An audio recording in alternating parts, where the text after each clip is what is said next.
Sango, kanga mwao sango, baba funya mugongo sango, sula mwao kasango, tofa kubigambo gwe, amanya gange nze Martha Mukisa era nkusaba subscribing ku Good Talent kubanga ebyocha kwe bibera ne sonko no muyaye wapi wamazima ya teke twefu mchala gwendi na ye Martha Mukisa esaba kakati betogera mu Uganda yomu kubakyala abamanya abayimbya ddalo bulungi nnyo abapya baze music industry era abatambula ekintu kitambula alina akayimba kayitibwa Sango ke yakakola ne Eddie Kenzo akala kapya bakayita batya tebatuchawa tebatugambe special abana abawala bekumengane bwekumye okuba ngolabika boti si byangu ekirwadde nga kyetaaga masiki jambale n'ebirala ebyetaaga anti tuzaawule mulomo okutegeera zonna kati zafuuka masiki mwambale bagita kondomu olulimi luzungu bakyogera bakikola nazo bazikozese abaana bamanyi okuwooma bannange ekituufu ekyebiragala ate abasinga obungi bamanyi nti mwe abayimbi abali enenjaga yo muginywera ddala nnyo yebaviireko okulaba nti bintu bitambula ng'obabuulire nti nze njaga bwenjinywa entuma kukola nnyo kuyimba nnyo music ebagambe nti gwenje yiyo nti bw'oginywa kasita omala oginywa bwoti ekupushinga kubanga okola bulungi music.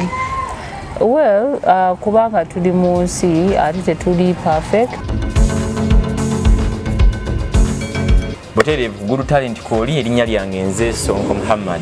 Tuli mu kitundu ky'Ekireka, Kira Municipality, Wakiso District, wano ku Jinja Road, tuli ku office za Black Magic Records, tuze okusinkana omuyimbi Martha Mukisa. Twabera tenga tuwayamuko naye atubulira ebintu biri bitya, abiraba atya, bitambula bitya. Omukyala gwendi naye Martha Mukisa. Esaba kakati betogera mu Uganda yomu kubakyala abamanya abayimbya ddalo bulungi nnyo abapya baze music industry era abatambula ekintu kitambula alina akayimba kayitibwa Sango ke yakakola ne Eddie Kenzo akala kapya bakayita batya tebatuchawa yes tulina tebatuchawa luyimba lupya lwakafuluma tugenda nyume naye ebintu bingi nnyo nyini ddala bintu abiraba atya yajja atya okubeera nga ali eno tulina mulago twali tumanyi nga mulenzi waliyo kati muwala ba manager bintu bakikwasaganya atya basajja ye mukazi naye nga tetunabagenda maaso mbajjukiza nti COVID-19 waali badde buluma era butta tukozese nnyo masiki zino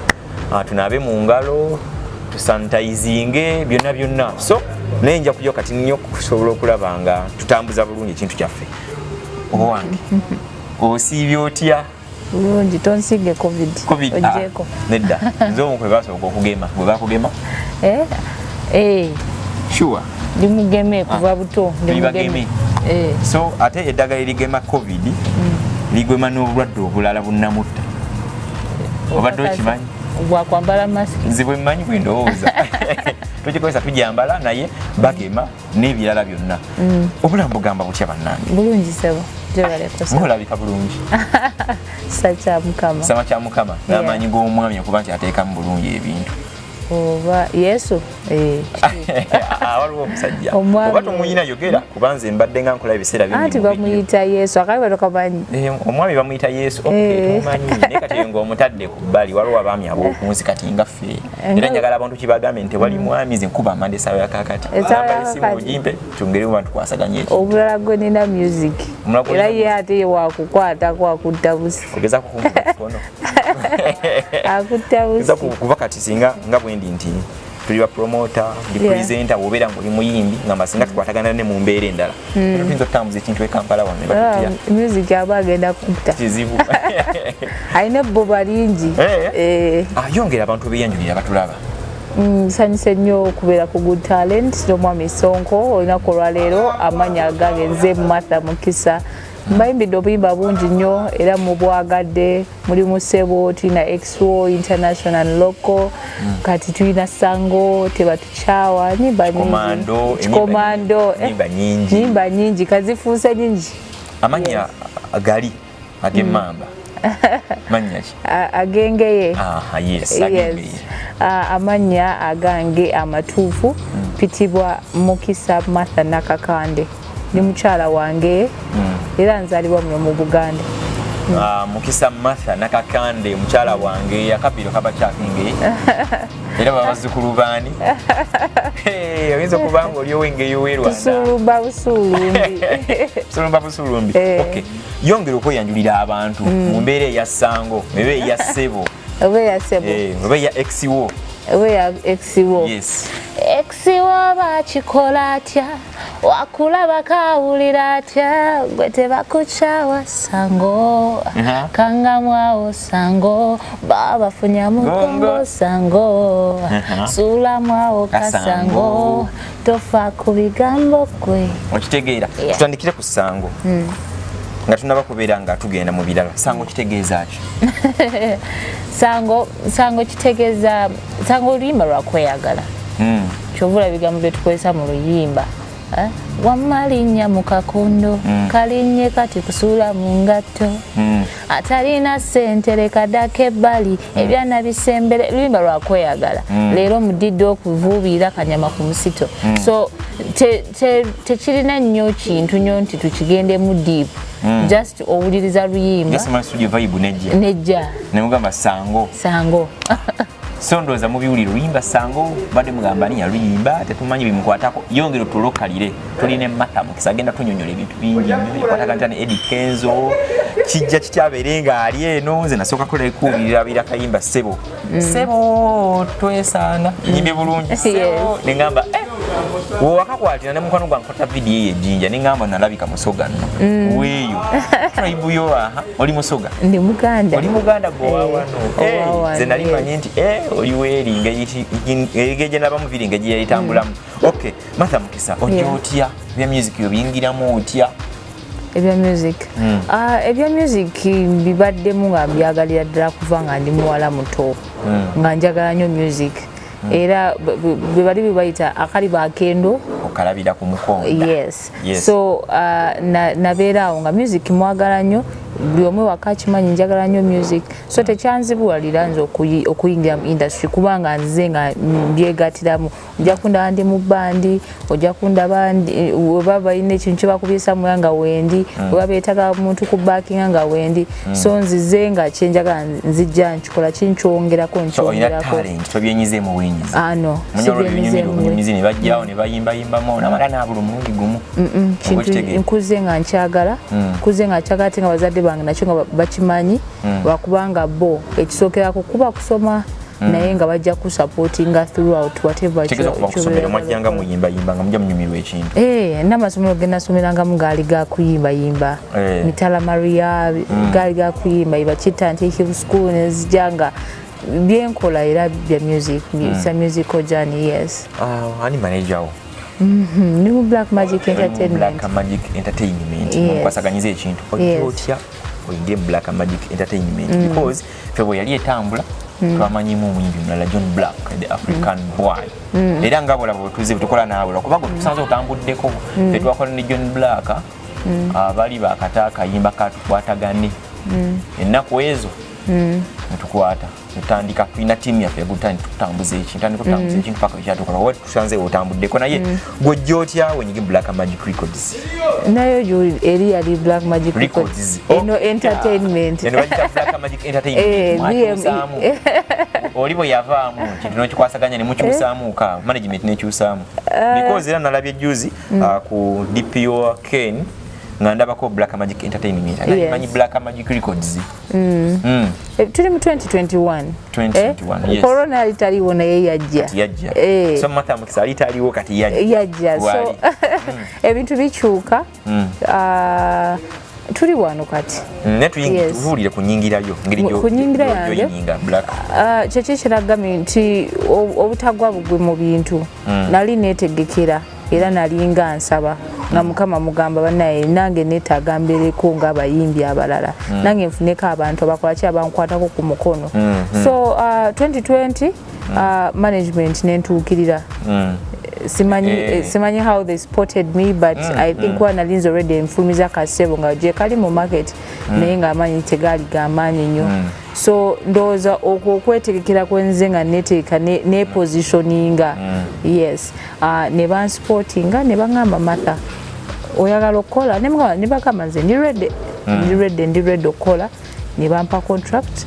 kampaka nakati ndi mu Black Magic Entertainment tegeeza akayimba kasebo kamu kwe bakuyamba kulaba nga bakulaba kati muno wakola ennyimba ziringanga mmeka ne bano Njagama twatandikira kusooka kuba project yaliwo ne project y'abantu bali tebagikoze eti nga tugishootinze naye nga promotion yes so gitwatandika kugikwajukira bansaniga mu 2020 weeks za nga yakatandika weeks zalinga nga 2 ndowooza corona najja corona nayingira okitega nendowooza nti bifudde naye management tiyasirika nesalawo tupushire kuba enyimba zaffe zonna international and local come to mami Commando remix zonna exiwo tuzifulumiziza mu lockdown so mukama tukwatiddeko n'ekintu okiraba kitambula kitya kigenda tutambuza bulungi tutambuza bulungi tuleyinga strategy yaffe bulungi ekisinga obukulu nti since twali twaketegeera nga twakeraba ndoza covid embeera gye tuyiseemu etuyambye ffenna okumanyagana bulungi kati mu bulungi kiyinza okutambula inshallah yes wewajjira John Black yali akyalimu mubutuufu simanyi kandabenze kati kambale it was 20 years yali akyalimu I think yes webeera nikufulumira mawulire ngobode kubali babimanyi bali nti waliwo ebyayite bitambula bulungi naye abantu okubanga bimanya bulungi because John Black tebitanase kutabuka mu covid kandi kufuluma mu bantu abalala era nga bagamba era gwanyumizaako kati nga bagamba anti ngambe nga bagamba because twogira abantu kyebamanyi kyali mawulire nakati abamu kyebasigala nga bamanyi nti ate waliwo omuwala omulala aliwo simanya ate ayinza okuba simanya ate Kenya atambaza ate John Black abuuse bwati n'abaako ekifi kyakutte bwati natandika kyankana yali akyaliwo somehow so takyali nabo kimanyi essaawa yakakati kati gwe gwaliwo olimu omuyimbi omu mu management yomu okay kati enkolayo n'abakulu bano ogisanze otya kogambye nti mukyayongera okwongera okwetereeza olanga ebintu babitambuza nga obyagala bisobamuuko oba ogamba wayi ekikadde amaliri bye tebadde ekola na muyimbi musajja kati neyingizamu omukazi kati erina muyimbi mukazi ate ndi mukazi w'omu so challenges ziba ndi nkola n'abasajja nkola n'abaami nkola n'aba brother bange balanga abantu oba 12 byogera okola n'abasajja balinga ba brother bo balinga abakwano bo balinga batata bange balanga baba kubanga banfiirako ddala that extent yes kuba si toli mufumbo toli mufumbo tonayingira mu byabufumbo nzagambye ndi mufumbo ne music tinjogera ko kitege natulaba kitege yes so banfiirako ddala okulaba nti kuba nabo balina families zaabwe naye okubeera ng'olinayo ate omuntu g'ofaako ogundi oli otya biki enkyokero ogenda kola kino ogenda kola kino bimenya